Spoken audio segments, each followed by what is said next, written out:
Hi guys, இன்றைக்கி நம்ம பூசணிக்காய் வச்சு அல்வா எப்படி பண்ணுறதுன்னு தான் பார்க்க போகிறோம். நான் அதுக்கு மஞ்சள் பூசணிக்காய் எடுத்திருக்கேன். அதுக்கு மேலே இருக்க தோல் எல்லாத்தையும் நல்லா கட் பண்ணி எடுத்துட்டு உள்ளே இருக்க சீட்ஸ் எல்லாம் எடுத்து க்ளீன் பண்ணி வச்சுருக்கேன். இப்போது இதை நல்லா துருவி எடுத்துக்கலாம். துருவினது எல்லாத்தையும் நான் ஒரு பவுலில் சேஞ்ச் பண்ணுறேன். மெஷர்மெண்ட்காக எனக்கு ஒரு பவுல் அளவுக்கு வந்திருக்கு. இப்போது ஒரு பேனில் கொஞ்சமாக நெய் சேர்த்துடலாம். நான் 4 ஸ்பூன் நெய் எடுத்திருக்கேன்.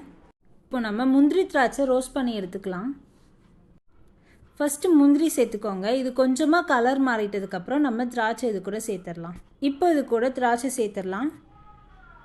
திராட்சைலாம் நல்லா பலூன் மாதிரி வந்துருச்சு. இப்போ இதை நம்ம தனியாக எடுத்து வச்சிடலாம்.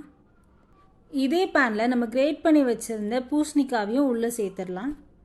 தண்ணி எதுவும் சேர்க்க வேணாம். பார்க்குறப்ப அதிகமாக தான் தெரியும். அது வேக வேக அதோட குவான்டிட்டி கம்மியாகிடும்.